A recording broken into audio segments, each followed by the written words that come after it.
Valorant just dropped a music video and song to celebrate their 5-year anniversary, and if you haven't already, do yourself a favor and go watch it. Not only is the song amazing, but the visuals are just gorgeous as well, and it really makes me hope we'll get a show someday, but this will have to do for now. This cinematic is packed with lore, and it's been a while since I've covered any on this channel, but I thought the music video was worth it. The overarching theme here is what each of the featured agents are fighting for. Raze for love, Rayna for family, Phoenix for redemption, Brimstone for remembrance, and Sage for life.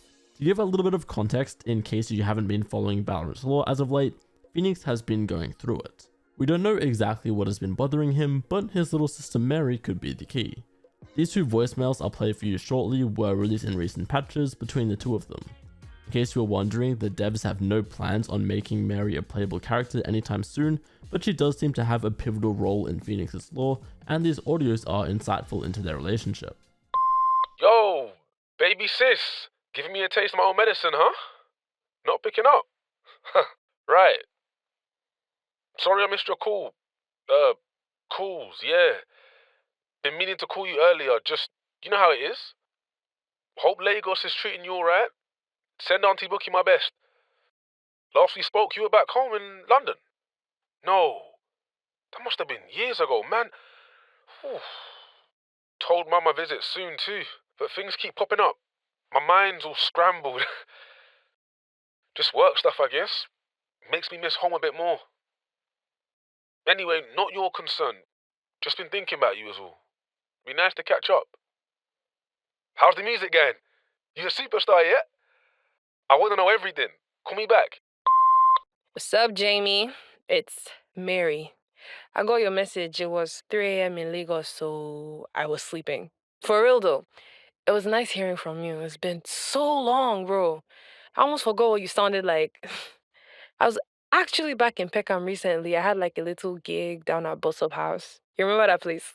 On the way to school. It was, well, it's still weird being home, man. But it did bring back some nice memories of you and me. Okay. So, I've been trying to call because I've written this song and it's releasing soon. Don't freak out, but it's about you and that night. Jamie, whenever I try to talk to you about it, you just shut down, and I need to get it out, okay? Just give me a call. I won't ask about what you're up to because I know you can't tell me. I just want a chat with my bro. A proper one. As part of the build up and I guess lore here to this video is essentially Phoenix's sister breaking out into her career as a singer and releasing a song about that night. That night is potentially depicted in this player card from Phoenix's contract, which seems to show him burning down the school he attended, likely while not fully understanding his powers.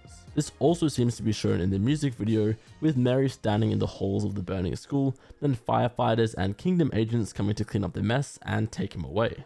At the very end of the video, Mary gets a knock on her door, so hopefully these two get a sweet reunion and Phoenix gets the comfort he deserves. I also need to mention this stunning depiction of First Light and the consequences it had on the Mirrorverse. To put it very simply, First Light was a global phenomenon that gave people like Phoenix or Jet their powers. The same is also true for Rayna and her little sister Lucia.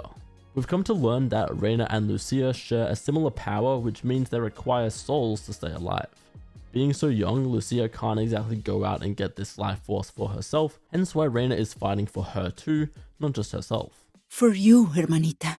That's what makes this scene extra tragic to me, because it seems Lucia was more or less fine before the events of First Light, but after the fact she became extremely ill.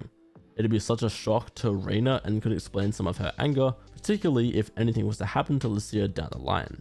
It's also interesting to note that if Radiance is hereditary, there's a chance that Mary could have powers similar to Phoenix. Maybe not on the same level, but at least some degree of resistance. That could explain how she survived the fire at the school, albeit scarred.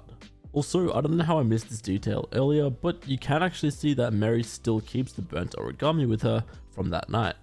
Moving on though, Sage's part within this video might actually be the most interesting to me, as we see her powers depicted like never before. It is sort of hard to know how much of this is just for the sake of the music video versus how we should actually understand her powers to work, but I can't help but think of this voice line Omen has regarding Sage's powers. A radiant healer is with them. I can feel her pull against the natural balance. We see these creatures trying to swarm Sage as if they're drawn to her power, and it makes me wonder if these are a direct result of her using her healing, or just occur in some other way. To be honest, this could be an avenue for Riot to branch off into a PvE game mode, and maybe this could be Valorant's interpretation of zombies. Getting back on track though, we see that Sage seems to be hurt after using her powers, which, correct me if I'm wrong, but I don't think we've ever seen that alluded to before. Is this a one-off because of how badly Killjoy was hurt and how much strength Sage had to use in order to heal her, or does she always offer up her own health to save others? I also wanted to draw more attention to when Sage's eye turns red as she seemingly musters one last bit of energy before bringing Killjoy back. This reminds me of another one of Omen's voice lines towards the healer. Sage, the life you give, do you ever wonder where it's taken from?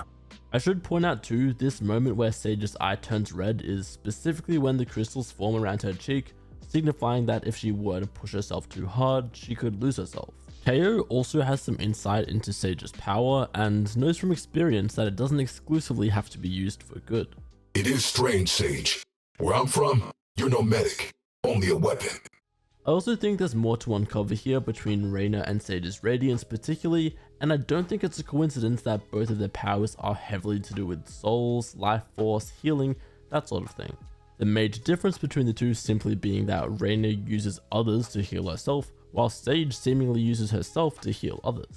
I do also love that we see Rayna checking up on Sage's condition because we mostly see her as this ruthless, bloodthirsty killer going down a dark path, but this is a much warmer side to her character, showing that she truly does care about those close to her. Brimstone doesn't get much new lore necessarily in this one, however this near-death experience with Killjoy clearly reminds him of when he lost his childhood friend, Tariq Porter. Tariq is the one shown in Brimstone's contract card, or more recently on this act's loading screen. I don't think it has ever been confirmed that Tariq is KO in some way, shape or form, but that is a very popular and common theory at this point, and some of the imagery here isn't exactly subtle. I also haven't really spoken much about Killjoy and Raze throughout this video, and that's just because there isn't really anything to unpack here in regards to their lore. As much as they're central to the plot of this music video, they don't really get any flashbacks or, things in their past like the other agents did. Nonetheless, it's cute to see just how relieved Raze is to see Killjoy is going to be okay, and hopefully we get to see more of these two in the future. But yeah, overall that was my breakdown and take on that incredible music video that Riot just released. It's been a while since I've covered any lore, so I hope a lot of you learned something, and if you're a lore nerd, hopefully I did this cinematic justice. I'm sure there are some things that I missed or forgot to mention, but I think the biggest takeaways here are the depiction of First Light, whatever the hell was going on with Sage's power, and of course Phoenix's relationship with his sister. I'd love to know what you guys thought of that music video and any questions it left you with. Hopefully we get some answers over the coming weeks.